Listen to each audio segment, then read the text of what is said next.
اعوذ باللہ من الشیطان الرجیم بسم اللہ الرحمن الرحیم رب اشرح لی صدری ویسر لی امری واحلل عقدۃ من لسانی یفقهوا قولی۔ سورہ بقرہ، بسم اللہ الرحمن الرحیم۔ الف لام میم ذالک الکتاب لا ریب فیہ ھدی للمتقین۔ الف لام میم، یہ کتاب کہ کوئی شک نہیں اس کتاب میں، ہدن ہدایت ہے، رہنمائی ہے، للمتقین متقین کے لیے۔ الذین یؤمنون بالغیب یقیمون الصلاۃ ومما رزقناہم ینفقون، وہ جو ایمان لاتے ہیں، ایمان رکھتے ہیں غیب کی باتوں پہ اور نماز قائم کرتے ہیں اور جو کچھ ہم نے ان کو عطا کیا ہے اس میں سے خرچ کرتے ہیں۔ والذین یؤمنون بما انزل الیک وما انزل من قبلک، اور جو کہ ایمان لاتے ہیں جو کچھ آپ پہ اتارا گیا ہے محمد صلی اللہ علیہ وآلہ وسلم، اور جو کچھ آپ سے پہلے اتارا گیا کتابوں کی شکل میں، احکامات کی شکل میں۔ وبالآخرۃ ہم یوقنون، اور آخرت پر یقین رکھتے ہیں۔ اولئک علی ھدی من ربہم، وہی تو ہیں رہنمائی پر، حق پر اپنے رب کی جانب سے۔ واولئک هم المفلحون، اور وہی کامیاب لوگ ہیں۔ ان الذین کفروا سواء علیہم اانذرتہم ام لم تنذرہم لا یؤمنون، بے شک وہ جو کفر کرنے والے ہیں، اللہ کا انکار کرنے والے ہیں، برابر ہے آپ پر اے محمد صلی اللہ علیہ وسلم کہ آپ ان کو ڈرائیں یا نہ ڈرائیں، وہ ایمان نہیں لائیں گے۔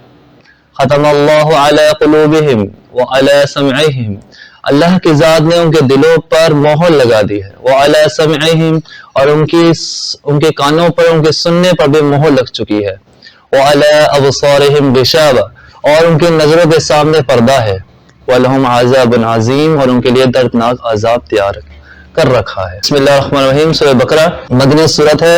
یہ سورہ بقرہ اصل میں اس لیے نام رکھا کیونکہ اس میں بنی اسرائیل کا تذکرہ کیا گیا اور موسیٰ اسلام کے واقعات زیادہ ہے، اور بقرہ کا مطلب ہوتا ہے گائے، جو مخصوص میں واقعہ ہے وہ گائے کے اوپر زیادہ ہے۔ دوسرے بنی اسرائیل کی کچھ کرتوتات ہیں جو کہ اللہ پاک نے قرآن مجید کی شکل میں پیش کر رہے ہیں کہ کیا کیا اللہ پاک نے ان پر نعمتیں بھی کی، سب کچھ سہولیات بھی دی، اس کے باوجود انہوں نے اللہ کی نافرمانی کی اور اپنی ہر درمی اور منچاہی زندگی، جو پچھلے آیات میں آ چکا ہے، غیر مغضوب کا اللہ آگے جس کا پورا کر رہے ہیں، جو مغضوب کی باتیں تھی کہ ان پر غضب کیسے ہے اللہ کا، وہ سورہ بقرہ میں اور باقی صورتیں جو آئیں گی اس میں تفصیل سے اللہ بتا رہے ہیں۔ دوسرا وہی طریقے، یہ اس کو بتانے کا مقصد صرف یہی ہے کہ جو سننے والے ہیں یعنی پڑھنے والے ہیں اس کتاب کو، وہ اس سے عبرت لے اور اپنی زندگی میں وہ حرکتیں نہ کریں جو پہلی قومیں کر چکے، ان پر اللہ کا عذاب ہے۔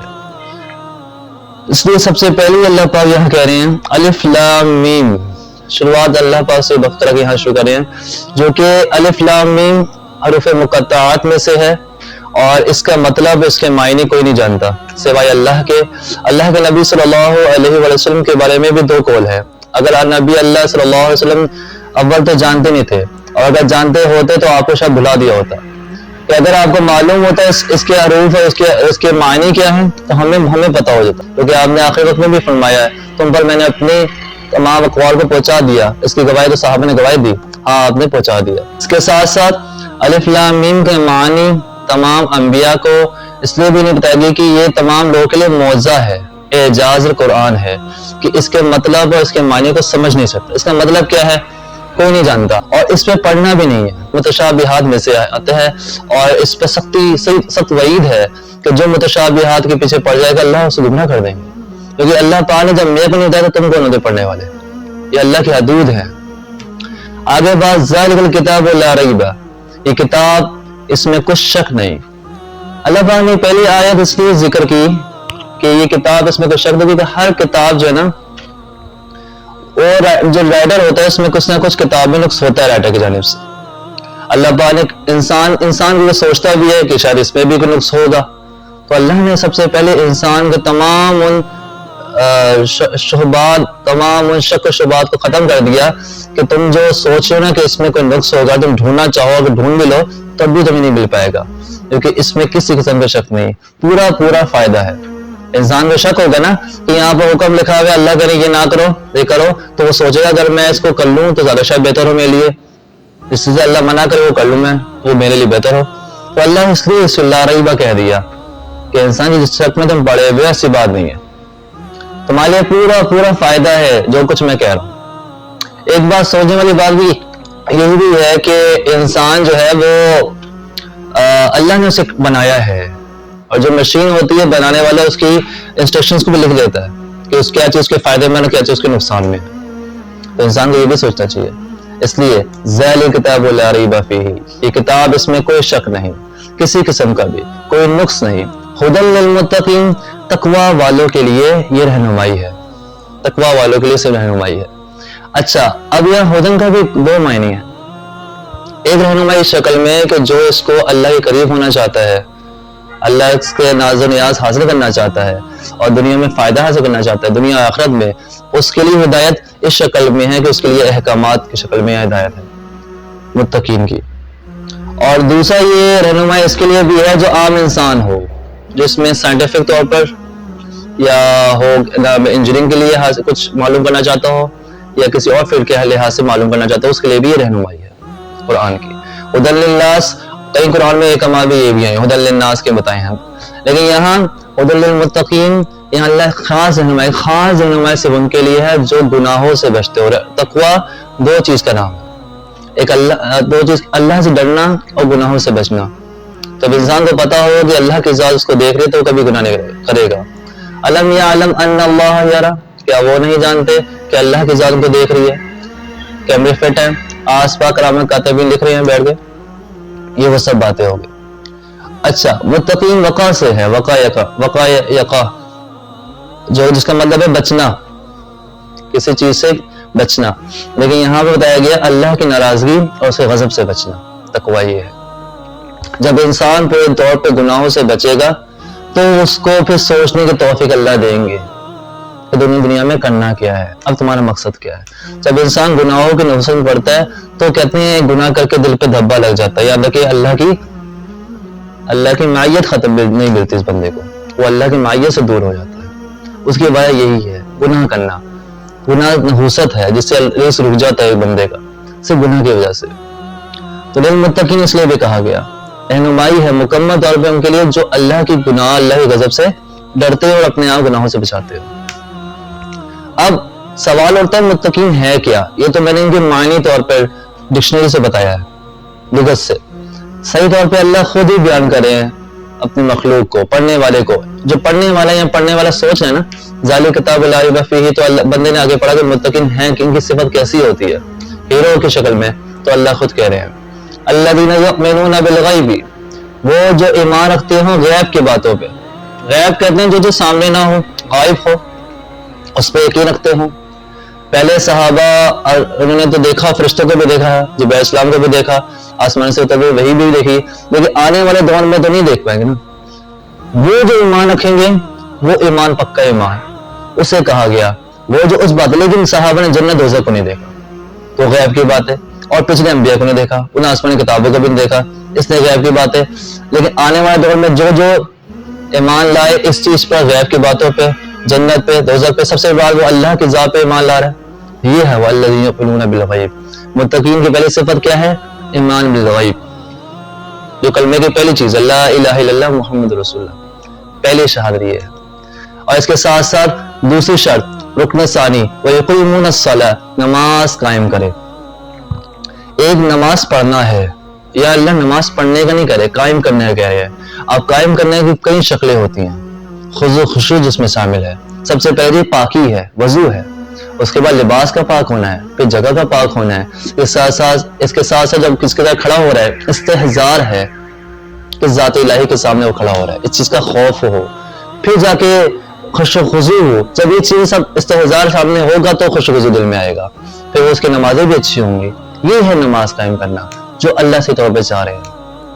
وَمِمَّا رَزَقْنَاهُمْ يُنْفِقُونَ، اور ساتھ جو کچھ بھی ہم نے اس کو عطا کیا اس میں سے خرچ کرے۔ اب یہاں پر رزقنا میں رزق صرف کھانے پینے کی اشیاء نہیں ہے، پیسوں کی شکل نہیں ہے۔ رزق کی صحیح ڈیفینیشن تو وہ یہی ہے کہ جو کچھ اللہ نے اس کو دی، بیماری، وہ صحت کی شکل میں، مال کی شکل میں، گھر کی شکل میں، اور ماں باپ کی شکل میں، اولاد کی شکل میں، جو بھی اللہ نے اس کو نعمت دی وہ، اور سب سے زیادہ چیز جو اس کو ذرا محبوب ہے اس میں سے خرچ کرے۔ ان سب چیزوں میں وہ سب سے زیادہ محبوب اس کو مال ہے۔ لن تنالوا البر حتی تنفقوا مما تحبون. تم اللہ کی رضامندی اس کی خوشنودی کو حاصل نہیں کر سکتے جب تک تم اس چیز کو خرچ نہ کرو جس کو تم زیادہ پسند کرتے ہو. مما تحبون ومما تحب المال ہے. آگے اللہ فرما رہے ہیں والذین یؤمنون بما انزل الیک. متقین کی مزید وضاحت, وہ صرف غیب کا بھی ایمان لاتے ہیں, جو کچھ آپ پر اتارا گیا محمد صلی اللہ علیہ وسلم اس پر بھی ایمان لاتے ہو. نبی اللہ کے یہاں پر آگے اس لیے بات کر دی کہ آپ صلی اللہ علیہ وسلم جو ہے اس کائنات کے سردار ہیں. کلمہ مکمل ہوتا ہی نہیں جب تک محمد رسول اللہ اس نہ شامل نہ کر دیا جائے, اور زندگی میں اگر لا الہ الا اللہ ہی صرف ہے محمد رسول اللہ نے تو لا الہ الا اللہ سمجھ میں نہ آئے. اس لیے آیت کو جوڑ دیا گیا کہ ساتھ ساتھ وہ اس پر بھی ایمان لاتا ہو جو آپ پر حکمت اور کتاب کی شکل میں آپ پر جو چیزیں اتری ہیں. اب کتاب بھی اتری ہے, قرآن مجید میں حکمت کا بھی کہا گیا ہے, حکمت سے مراد حدیث ہے, اور یہ دونوں چیزیں اتاری گئی ہیں اللہ کی جانب سے. وما انزل من قبلک. اب ساتھ سوال یہ اٹھتا ہے کہ ایسے نبی اللہ پہ آیا ہے, یہ احکامات آپ پہ نئے نئے ہیں صرف اس چیز کے, تو اللہ پاک خود کہے جو کچھ اترا پہلے لوگوں پہ بھی وہ ایک جیسی ہی ہیں. اصولی طور پر جلوت کے طور پر یہ احکامات ایک جیسی ہی ہیں. پہلی امتوں میں بھی نماز کا حکم تھا, پہلی امتوں میں بھی روزے کا حکم تھا, پہلی امت میں زکوٰۃ کا حکم تھا, لیکن آگے جو اس کے احکامات تھے, انسٹرکشن تھی, فروعات تھی, وہ تبدیل ہوئی ہیں. کہ بنی اسرائیل میں جو نماز کا طریقہ تھا وہ خاص جگہ پہ نماز پڑھنی تھی جو ان کے لیے مخصوص کی گئی تھی, پوری زمین ان کے لیے پاک نہیں تھی. ہمارے لیے پوری زمین پاک ہے. قربانی ان کے لیے آگ آ کے جلا دیتے تو قربانی قبول ہوتی تھی, ہمارے لیے قربانی گوشت کھانا ہے.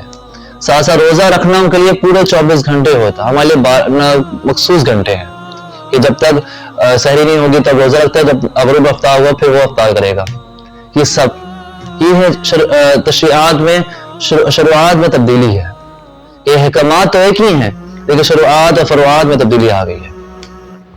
اس لیے یہ بتایا گیا کہ بما انزل الیک وما انزل من قبلک, اہمیت بتانے کے لیے کہ وہی اللہ ہے, وہی تمام انبیاء کو بھیجنے کا مقصد صرف ایک ہی تھا, قل لا الہ الا اللہ. احکامات بھی وہی تھے, سب کچھ وہی تھا. وبالآخرۃ هم یوقنون, اور ساتھ ساتھ آخرت پہ بھی یقین رکھتے ہوں, جس میں 5 چیزیں آ گئی. عقیدہ میں 5 چیزیں آ گئی, 7 چیزیں ہیں ٹوٹل. ایک ہے آمنت باللہ والملائکۃ وکتبہ ورسولہ والیوم الآخر والقدر خیر شر من اللہ تعالی والبعث بعد الموت. یہ پوری تشریعات جو ہے وہ 7 چیزوں پر مشتمل ہے. کسی ایک کا انکار کرنا بھی کفر تک انسان کو لے کے جاتا ہے, کیونکہ یہ سب چیزیں جو ہے لوپ کی مانند ہے جو اللہ سے ملا رہی ہیں, اور کسی ایک لوپ کے ایک دھارے کے ایک دانے کو بھی توڑو گے تو پورا تصویر ٹوٹتی ہے. آگے پھر کیا اولئک علی ھدی من ربہم. سوال پہلے تھا نا, پہلے تو بات یہی تھی کہ رہنمائی ملے گی متقین کے لیے جو گناہوں سے بچتے ہیں. اب کہہ دیا کہ تمام صفات اگر مجموع طور موجود ہیں تو وہی لوگ رہنمائی پر ہیں اللہ کی جانب سے, وہی لوگ حق پر ہیں. اگر ایسا عقیدے بنے ہوئے ہیں اور ساتھ ساتھ نماز قائم کر رہا ہے اور ساتھ ساتھ زکوٰۃ دے رہا ہے, یہ 3 بڑے بڑے عمل ہیں, بڑی عبادتیں ہیں. اچھا, پہلی چیز اس لیے بتا دی کہ نماز کے بارے میں یہ بدنی عبادت, اور دوسری مالی عبادت. کہ انسان اگر مدنی طور پہ تو اللہ غلام ہے لیکن اندر سے خواہشات پھر بھی باقی ہیں, تو اللہ چاہتے ہیں مکمل طور پہ میرا بن جائے, دل اعتبار سے بھی اور بدن کے لحاظ سے بھی. اس لیے اللہ پاک نے مال کا بھی آ کے ذکر کیا, مما تحبون مما رزقناہم ينفقون. اچھا, اولئک علی ھدی من ربہم, یہی لوگ کامیاب ہیں اپنے رب کی جانب سے, یہ رہنمائی والے ہیں. تو بتا دیا کہ یہی لوگ جو ہے وہ جنت میں جائیں گے کیونکہ یہ مکمل طور پہ اللہ کے یہاں ہے جو ان چیزوں پر چلے گا. وَأُولَئِكَ هُمُ الْمُفْلِحُونَ, یہی لوگ کامیاب ہیں. کامیابی کا صحیح معیار جو انسان نے سوچا ہوا ہے کہ وہ مال و جاہ عزت مل جانا, اس کو صحت مل جائے اور سب کچھ دنیا کے ہر خواہشات سے پورا وہ مکمل طور پر اس کو عطا کر دی جائے, یہ کامیابی نہیں ہے. من زحزح عن النار وادخل الجنہ فقد فاز, اللہ خود قرآن میں فرما رہے ہیں. من زحزح عن النار, جو جہنم سے بچا لیا جائے, وادخل الجنہ, اور جنت میں داخل کر دیا گیا, فقد فاز, وہی کامیاب ہے. کامیابی کا معیار یہ ہے. اب اللہ پاک نے یہاں پر جو ہے وہ نیک لوگ ہیروز کی بات کی ہے, آگے ویلن وہ لوگ کی بات بھی کر رہے ہیں جو اللہ کی نافرمانی کرنے والے ہیں. وہ اللہ خود کہہ رہے ہیں ان الذین کفروا, وہ جنہوں نے اللہ کا انکار کیا. کفر کا صحیح معنی جو ہے لغوی وہ یہ ہے کہ کسی چیز کو چھپانا ہے، جس کو چھپانا. کسان کو بھی کافر کہتے ہیں کیونکہ وہ بیج کو زمین میں چھپاتا ہے، صحیح لغوی معنی کیا جائے. عربی میں کسان کو بھی کافر کہتے ہیں بیج کو زمین میں چھپاتا ہے. لیکن یہاں جو صحیح مفہومی جو صحیح مطلب ہے وہ یہ ہے کہ کفر وہ بندہ جو حق بات کو سن بھی لے اور سمجھ بھی لے کہ اس کو چھپائے، آگے ظاہر نہ کرے اور اپنے اوپر بھی اس کو امپلیمنٹ نہ کرے، وہ ہے کفر. الذین کفروا سواء علیہم. اب وہ جنہوں نے حق بات نبی اللہ آ چکے ہیں، آپ پہ جو کتاب آئی وہ بھی آپ نے بتا دی ان لوگوں کو، نماز کا حکم بھی دیا، زکوٰۃ کا بھی حکم دیا، لیکن ان سب نے سب چیزوں کا انکار کر دیا. اور ساتھ ساتھ جو ہے وہ اپنی منمانی اپنی خواہشات کے پیروکار ہیں. تو بس برابر ہے آپ پر کہ آپ ان کو سمجھائیں یا نہ سمجھائیں، یہ ایمان نہیں لائیں گے. اچھا، یہاں خاص آیات جو ہے وہ سرداران مکہ کے اوپر بتائی گئی ہے، قریش مکہ، جس میں مخصوص نام جو ہے وہ بڑے بڑے ابو جہل، عتبہ، شیبہ، ولید بن مغیرہ اور امیہ بن خلف اور بڑے بڑے جتنے بھی آگے نام تھے، یہاں ان کے بارے میں زیادہ کہا گیا ہے کہ وہ لوگ اللہ کے نبی کی اس سخت انکار تھے کہ وہ اللہ کے ذات کو تو مانتے تھے لیکن اللہ پاک کو ایک نہیں مانتے تھے. اس بات پہ وہ بڑا تعجب کر رہے تھے کہ ایک اللہ تمام نظام کو چلا رہا ہے. هذا شیء عجاب، یہ تو بڑی عجیب بات ہے کہ ایک اللہ تمام نظام کو چلا رہا ہے. اصل بات جو تھی وہ خواہشات کی تھی، یہ خواہشات ختم ہو جاتی اگر وہ اس بات کو مان لیتے نبی اللہ کے ذات کی بات. اس لیے سختی ان پر کی جا رہی ہے کہ انہوں نے آپ کی بات جو آپ پر آگے اس کو نہیں انکار کیا، اپنی خواہشات کے کرے گی تو اللہ نے ختم اللہ علی قلوبہم، تو اللہ نے بس مہر لگا دی ہے. وجہ یہ ہے کہ آپ کی بس نہیں مانیں گے یہ کہ اللہ نے ان کے دل میں مہر لگا چکے ہیں. مہر اس قسم کی کہ ایک پیک آتا ہے، اس پہ اسٹیمپ ہوتا ہے کہ اب اس کو کھولنا نہیں، آگے جا کے جگہ پہنچے گی تب جا کے کھلے گی. اب اللہ پاک یہ ختم اس لیے کہہ رہے ہیں کہ مہر اس سے لگ گئی دلوں میں کہ اب ان کے دل میں کبھی خیر کے بعد جا ہی نہیں سکتے، ایک خیر کے بعد سن ہی نہیں سکتے. وعلی سمعہم، اور ساری خیر کے بعد سن بھی ہی نہیں سکتے، ان کے کانوں تک خیر کے بعد جا ہی نہیں سکتی. اب وعلی ابصارہم غشاوہ، اور ساتھ ساتھ صرف کان اور دل کی بات نہیں ہے، آنکھیں بھی ان کے سامنے پردہ آ چکا ہے، ان کی آنکھوں کے سامنے بھی اندھیرا ہے، ان کو اب رہنمائی روشنی نظر نہیں آ رہی واضح طور پر بھی، کیونکہ اللہ نے ایسا کر دیا ہے. وَلَهُمْ عَذَابٌ عَظِيمٌ، اور ان کے لیے دردناک عذاب اللہ نے تیار کر دیا ہے. اس کی انسان کو یہاں دو باتیں آنکھ اور کان کا اس لیے ذکر کرنا ہے کہ یہ دونوں چیزیں جو ہیں انسان یہ اس میں خیر کی بات داخل ہوتی ہے. جب انسان اچھی چیز دیکھے اور کان سے اچھی بات سنے تو دل صاف رہتا ہے. جب انسان غلط چیز دیکھے گا تو اس کا اثر بھی دل میں آئے گا، کیونکہ ہر عمل کا اثر ہوتا ہے، ہر چیز زبان ہر بول کا اثر ہوتا ہے. ایسی اچھی بات اگر سنتا ہے تو اس کا بھی دل میں اثر آتا ہے. اس لیے یہاں دو باتیں کی گئی. اگر وہ اپنے پورے 24 گھنٹے جو ہے گناہوں سے بچا کر اپنے آپ کو اچھی بات سنے اور اس پر عمل کرے اور ساتھ ساتھ اچھی بات دیکھے تو اس کا دل بھی صاف رہے گا، وہ اللہ کی ذات کے قریب ہوگا. کہ کیونکہ پہلی بات جو کی گئی وہ متقین کی یہی کی گئی کہ جس کا دل صاف ہوگا وہ اللہ کے زیادہ قریب ہے، اس کو یہ قرآن کی باتیں اس کے احکامات سمجھ میں آئیں گے کہ اللہ اسے مزید کیا چاہتے ہیں. اور